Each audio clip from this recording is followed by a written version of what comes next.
আসসালামু আলাইকুম রহমতুল্লাহ। Golden commerce কেয়ারের ধারাবাহিক প্রক্রিয়ায় আজকে আমাদের আলোচনার বিষয় ট্যাক্সেশন ইন বাংলাদেশ। বাংলাদেশের কর বিধি। বাংলাদেশের কর বিধি একটি গুরুত্বপূর্ণ টপিক হলো কোম্পানির কর নির্ধারণ। কোম্পানির কর নির্ধারণ অধ্যায় থেকে আমরা মাত্র 6টি ম্যাথ করলেই সম্পূর্ণ অধ্যায় শেষ করতে পারবো। 6টি ম্যাথের সাহায্যে আমরা এই চ্যাপ্টারে সকল ম্যাথ সলভ করতে পারবো। আমাদের ইউটিউব চ্যানেল গোল্ডেন কমার্স কেয়ারে 6টি ম্যাথ ধারাবাহিকভাবে আলোচনা করা হবে। সবগুলো ম্যাথই আমাদের ইউটিউব চ্যানেলে আপলোড করা হবে। প্রথম ক্লাসটি আমাদের ইউটিউব চ্যানেলে আপলোড করা হয়েছে। আজকে আমরা দ্বিতীয় ক্লাসটি করব। দ্বিতীয় ক্লাসে আমরা 2 নম্বর ম্যাথটি সলভ করব। 2 নম্বর ম্যাথটি আমরা দেখবো আজকে। 2 নম্বর ম্যাথে রয়েছে সমস্যা 2। বসুন্ধরা কোম্পানি লিমিটেড এর পরিশোধিত মূলধনের মূলধনের হস্তান্তর করে 2024 সালের 30শে জুন সমাপ্ত বছরে লাভ লোকসান হিসাব নিম্নে দেওয়া হলো। বসুন্ধরা কোম্পানি লিমিটেড লাভ লোকসান হিসাব 30 জুন 2024 সালের সমাপ্ত বছরের জন্য। তো এইখানে আমাদের ডেবিট এবং ক্রেডিট দুই পাশে কিছু আয় এবং ব্যয় রয়েছে। এখান থেকে আমাদের অনুমোদনযোগ্য খরচগুলো বাছাই করে অনুমোদনযোগ্য খরচগুলো বাছাই করতে হবে এবং অননুমোদনযোগ্য খরচগুলো আমাদের বাছাই করে এভাবে ম্যাথটি সলভ করতে হবে।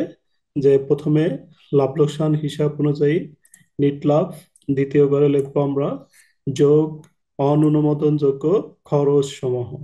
অননুমোদনযোগ্য খরচ সমূহের ভিতরে প্রায় সময়ই দেখা যায় দান, জরিমানা, সকল প্রকার মূলধন জাতীয় ব্যয়, যেমন বিলম্বিত বিজ্ঞাপন, প্রাথমিক খরচ, গবেষণা খরচ, নতুন কোনো সম্পত্তি ক্রয়, বিশেষ বিজ্ঞাপন, স্থায়ী সাইনবোর্ড নির্মাণ খরচ, গাড়ি রাখার শেড খরচ, আয়কর প্রদান, আয়কর মালিকের ব্যক্তিগত খরচ, সকল প্রকার সঞ্চিতি, যেমন আয়কর সঞ্চিতি, কুড়িন সঞ্চিতি, অবচয় সঞ্চিতি, অবচয়।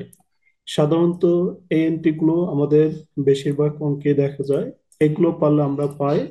আমাদের এখানে সব এন্ট্রি গুলো দেওয়া হয়েছে। আমরা এভাবে ম্যাথটা সলভ করব। তারপরে যেটা বের হবে অনুমোদনযোগ্য খরচ বের করার পর আমরা যোগ করে যেটা বের হবে তার নাম হলো কারবারি ও অকারবারি আয়।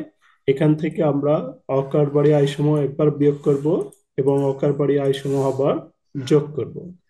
তাহলে আমাদের ম্যাথটি কমপ্লিট হবে। আমরা 2 নম্বর সমস্যাটা যদি করি, 2 নম্বর ম্যাথটি আমাদের অনেক সহজ একটি ম্যাথ। 2 নম্বর আমরা খুব সহজেই করতে পারবো। দেখেন, প্রথমে রয়েছে আমাদের বেতন। বেতনটা আমাদের বেতন আমাদের অন্তর্ভুক্ত হবে না। তারপরে বেতন আমাদের অন্তর্ভুক্ত হবে না, অফিস খরচ অন্তর্ভুক্ত হবে না, সাধারণ খরচ। এই সাধারণ খরচের মধ্যে আমাদের যদি প্রাথমিক খরচ, গাড়ি রাখার শেড খরচ বা গবেষণা খরচ কোনো কিছু অন্তর্ভুক্ত থাকে, এটা আমরা অন্তর্ভুক্ত করব। এই সাধারণ খরচের সাথে আমাদের এখানে সমন্বয় রয়েছে যে 4 নম্বর সমন্বয় সাধারণ খরচের মধ্যে প্রাথমিক খরচাবলী 80,000 টাকা অন্তর্ভুক্ত রয়েছে। তাহলে আমরা প্রাথমিক খরচটা অন্তর্ভুক্ত করব, কারণ প্রাথমিক খরচ হচ্ছে আমাদের মূলধন জাতীয় ব্যয়, এজন্য এটা অননুমোদনযোগ্য খরচ। দান, দান বর্তমানে অননুমোদনযোগ্য খরচ, এজন্য এটা আমরা অন্তর্ভুক্ত করব। জরিমানা অননুমোদনযোগ্য খরচ, এটাও অন্তর্ভুক্ত করব। বিজ্ঞাপনের সাথে যদি বিলম্বিত বিজ্ঞাপন থাকে, বিলম্বিত বিজ্ঞাপন আমাদের অননুমোদনযোগ্য খরচ। যেমন এখানে রয়েছে বিজ্ঞাপন 5 বছরের জন্য। তাহলে বিজ্ঞাপন দেওয়া রয়েছে আমাদের 60,000 টাকা। আমরা বিলম্বিত বিজ্ঞাপনটুক লিখবো। তাহলে বিজ্ঞাপনে যে টাকা দেওয়া থাকবে এই টাকাকে 5 বছরের জন্য দেওয়া রয়েছে 5 দিয়ে ভাগ করব এর ভিতর থেকে 1 বছর বাদ দিব। 1 বছরের খরচ বাদ দিলে বাকি 4 বছরের বিলম্বিত বের হবে। বিলম্বিত বিজ্ঞাপনটুক আমরা অন্তর্ভুক্ত করব। কুড়িন, কর, তারপরে বীমা সালামি, অবচয়, নিরীক্ষা ফি, নিট লাভ। এপাশে রয়েছে আমাদের কিছু আয়, মোট লাভ, করমুক্ত সরকারি সিকিউরিটি সুদ, শেয়ার অধিহার, লভ্যাংশ, আসবাবপত্র বিক্রয়জনিত লাভ, বার্তা প্রাপ্তি, অন্যান্য আয়। এমাত্র আমরা খুব সহজে সলভ করতে পারবো। প্রথমে আমরা লিখবো, এভাবে লিখবো, লাভ লোকসান হিসাব অনুযায়ী নিট লাভ। তাহলে নিট লাভ আমাদের কোশ্চেনে দেওয়া থাকবে, এখান থেকে সরাসরি নিট লাভটা আমরা বসাবো। লাভ লোকসান হিসাব অনুযায়ী নিট লাভ যোগ অনুমোদনযোগ্য খরচ সমূহ। অনুমোদনযোগ্য খরচ সমূহের ভিতরে আমাদের প্রথমে রয়েছিল সাধারণ খরচ। এই সাধারণ সাধারণ খরচের মধ্যে অনুমোদনযোগ্য খরচের মধ্যে রয়েছে বেতন এবং অফিস ভাড়া, এই দুটি আমাদের অন্তর্ভুক্ত হবে না। সাধারণ খরচ অন্তর্ভুক্ত হইতো না যদি এটার মধ্যে প্রাথমিক খরচ যুক্ত না থাকতো। সাধারণ খরচের মধ্যে আমাদের প্রাথমিক খরচ যুক্ত রয়েছে 80,000 টাকা। এই 80,000 টাকা আমাদের অনুমোদনযোগ্য খরচ। তাহলে আমরা লিখবো প্রাথমিক খরচ। প্রাথমিক খরচ সরাসরি লিখবো, প্রাথমিক খরচ 80,000 টাকা। অনুমোদনযোগ্য ব্যয়ের ভিতরে প্রাথমিক খরচ লিখে প্রথম ঘরে লিখবো আমরা প্রাথমিক খরচ 80,000 টাকা। প্রাথমিক খরচ 80,000। তারপরে আমাদের যেটা রয়েছে প্রাথমিক খরচের পর দান। দান আমরা সরাসরি লিখবো দান অনুমোদনযোগ্য খরচ 30,000 টাকা। তাহলে দান সরাসরি লিখবো দান 30,000 টাকা। দানের পর আমাদের রয়েছে জরিমানা। জরিমানা আমাদের অনুমোদনযোগ্য খরচ। তাহলে জরিমানাটাও আমরা সরাসরি লিখবো জরিমানা আমাদের, যেটা 15,000 টাকা। বিজ্ঞাপন খরচ। তাহলে বিজ্ঞাপন খরচ আমাদের 60,000 টাকা রয়েছে। বিজ্ঞাপন খরচ বলা রয়েছে 5 বছরের জন্য প্রদত্ত রয়েছে। তাহলে আমরা লিখবো হচ্ছে বিলম্বিত বিজ্ঞাপন। বিলম্বিত বিজ্ঞাপন বের করবো আমরা, যে 60,000 টাকা আমাদের বিজ্ঞাপন খরচ দেওয়া রয়েছে। আমরা প্রথমে লিখবো 60,000 ভাগ 5, 5 বছর থেকে 1 বছর বাদ দিলে গুণন 4, 5 দিয়ে ভাগ করে 4 দিয়ে গুণন দিলে আমাদের বের হবে বিলম্বিত বিজ্ঞাপন 48,000 টাকা।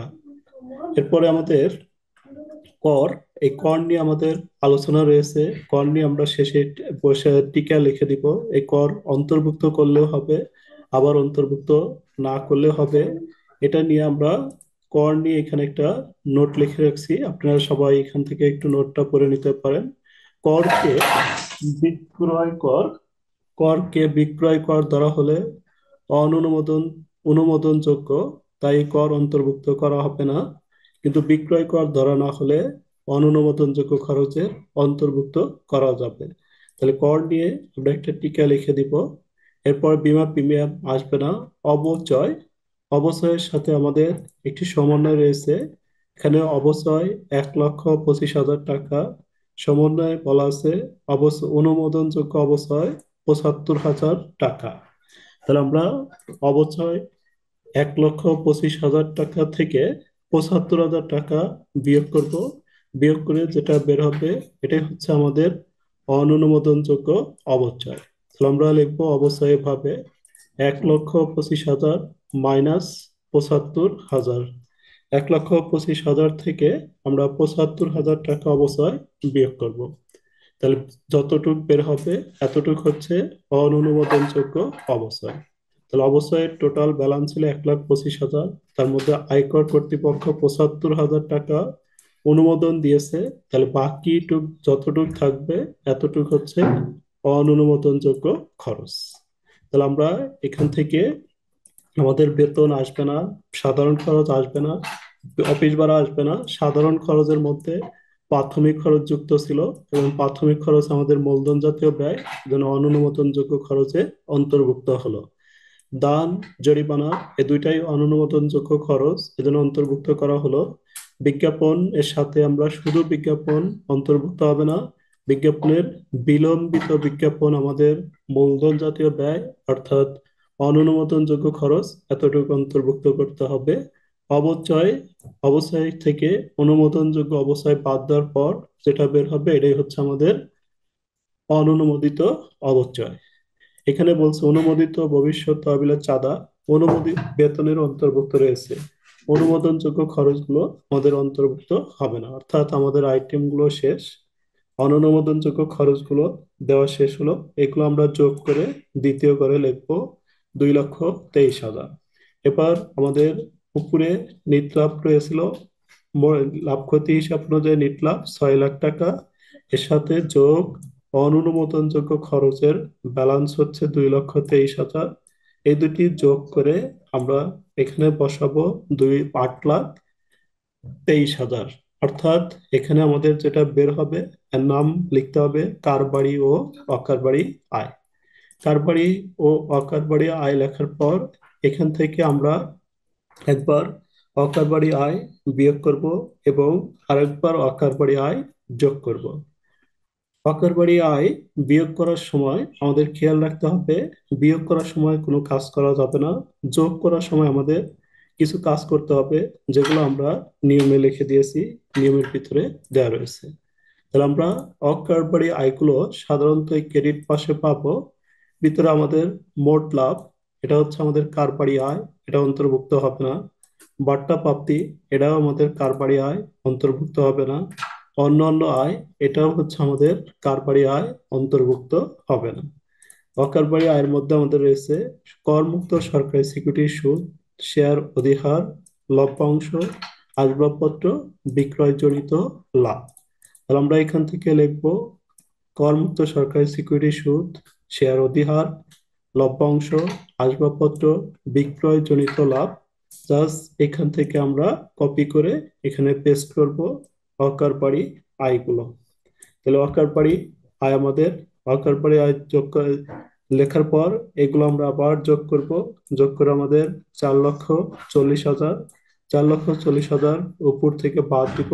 বাদ দেওয়ার পর যেটা বের হলো, অর্থাৎ এখানে রয়েছিল কারবারি এবং অকারবারি আয়। কারবারি এবং অকারবারি আয় থেকে আমরা অকারবারি আয়টুক বিয়োগ করব। বিয়োগ করার পর আমাদের যেটা বের হবে এটা হলো কারবারি আয়। কারবারি আয়ের সাথে আমরা আবার অকারবারি আয়সমূহ যোগ করব। যোগ করার সময় আমাদের অবশ্যই খেয়াল রাখতে হবে যে অকারবারি আয়ে যোগ করার সময় কি কি আইটেমগুলো হবে। এখানে যোগ করার সময় আমাদের খেয়াল রাখতে হবে কর মুক্ত, যে কোনো এন্ট্রির সাথে যদি কর মুক্ত লেখা থাকে তাহলে এটা অকার ধার্য হবে সম্পূর্ণ। কর মুক্ত যেটাই থাকবে এটা অকার ধার্য সম্পূর্ণ হবে। লভ্যাংশের সাথে আমাদের গুণন 100/80 মোটা অঙ্কিত হবে। স্থায়ী সম্পত্তি বিক্রয়জনিত লাভ সরাসরি হবে। করমুক্ত সিকিউরিটি সুদ লেখা না থাকিলে আমাদের 100/95 দিয়ে মোটা অঙ্কিত করতে হবে। বর্জিত অংশ বিক্রয় সরাসরি হবে। ব্যাংক জমা সুদ 100/90 দিয়ে মোটা অঙ্কিত হবে। শেয়ার হস্তান্তর ফি ভগ্নাবশেষ বিক্রয়। এখানে খেয়াল রাখতে হবে যোগ করার সময় আমাদের শেয়ার অধিহারটি অন্তর্ভুক্ত হবে না। তাহলে আমাদের এখানে আমরা লিখবো প্রথমে যে এন্ট্রিটা রয়েছে কর মুক্ত সরকারি সিকিউরিটি সুদ। আমরা যে কোনো এন্ট্রির সাথে কর মুক্ত পাইলে বাদ অকার ধার্য সম্পূর্ণ করে দেব। কর মুক্ত সরকারি সিকিউরিটি সুদ আমাদের যে টাকা রয়েছে এই টাকাটি সরাসরি বসাবো। কর মুক্ত সরকারি সিকিউরিটি সুদ 1,20,000 বাদ অকর ধার্য। অকর ধার্য উপরে যে টাকা থাকবে সব টাকাই করবো আমরা অকর ধার্য। অকর ধার্য বাদ অকর ধার্য সম্পূর্ণ, অর্থাৎ যে টাকা উপরে থাকবে নিচেও আমাদের সেম টাকা হবে। তাহলে আমরা বাদ অকর ধার্য সম্পূর্ণ করব। অকার ধার্য সম্পূর্ণ নিচে লিখবো উপরে 1,20,000, নিচে 1,20,000। তাহলে 1,20,000 থেকে 1,20,000 আমরা বাদ দিব। বাদ দেওয়ার পর আমাদের প্রথম ঘরে বসাইতে হবে 0, অর্থাৎ কর মুক্ত যখনই থাকবে তখনই আমাদের এই এন্ট্রিটা কর মুক্ত থাকলে সবসময়ের জন্য 0 হয়ে যাবে। শেয়ার অধিহারটা আমাদের আসবে না এখান থেকে। লভ্যাংশ, লভ্যাংশের সাথে আমাদের মোটা অঙ্কিত যে কাজটা করতে হবে, লভ্যাংশ যে টাকা রয়েছে তাকে আমরা 80 দিয়ে গুণন দিব, 100 দিয়ে গুণন দিব, 80 দিয়ে ভাগ করব। লভ্যাংশ গুণন, লভ্যাংশ 2 লাখ গুণন 100/80 হবে 2,50,000। লভ্যাংশের পরে আমাদের রয়েছে আসবাবপত্র বিক্রয় জনিত লাভ। তাহলে আসবাবপত্র বিক্রয় জনিত লাভ 60,000 টাকা। এটাও আমরা সরাসরি বসাবো। আসবাবপত্র বিক্রয় জনিত লাভ, আসবাবপত্র বিক্রয় জনিত লাভ 60,000 টাকা সরাসরি বসাবো আমরা। 60,000 আসবাবপত্র বিক্রয় জনিত লাভ 60,000 টাকা। এখান থেকে আমাদের করমুক্ত সরকারি সিকিউরিটি সুদ সম্পূর্ণ কার্যর্য হবে। শেয়ার অধিহারটা আসবে না, লভ্যাংশটা মোটা অঙ্কিত হবে, আসবাবপত্র বিক্রয়জনিত লাভ সরাসরি হবে। যোগ করে আমাদের যেটা বের হবে এটা হচ্ছে 3,10,000। উপরটার সাথে যোগ করে আমাদের হবে মোট করযোগ্য আয়। এভাবে আমরা মোট করযোগ্য আয় নির্ণয় করব। প্রত্যেকটা ম্যাথে আমরা যে 6টি ম্যাথ দিয়েছি, এই 6টি ম্যাথই আগে আমরা মোট করযোগ্য আয় নির্ণয় করব। তারপর আমরা এই 6টি ম্যাথের জন্য একটি ক্লাসে 6টিরই কর দায় একসাথে করব। ধারাবাহিকভাবে আমাদের ক্লাসগুলো আলোচনা করা হবে। সবাই আমাদের চ্যানেলটি সাবস্ক্রাইব করে আমাদের পাশেই থাকবেন।